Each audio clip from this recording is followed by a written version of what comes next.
Come with me to sublimate a shirt.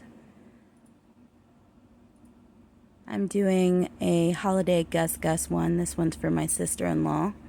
I go ahead and I take the design, I lay it on the shirt.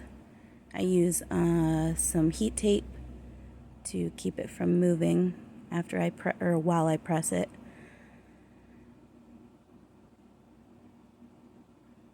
And then I take some parchment paper and I lay it on top of the design.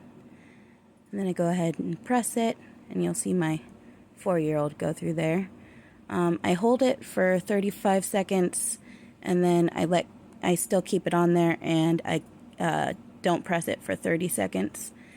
And then after a minute, I pull the parchment paper and the design up and spray with peroxide. Then I hover the press over top of the design. That way, if there's any yellow, the peroxide will get it off.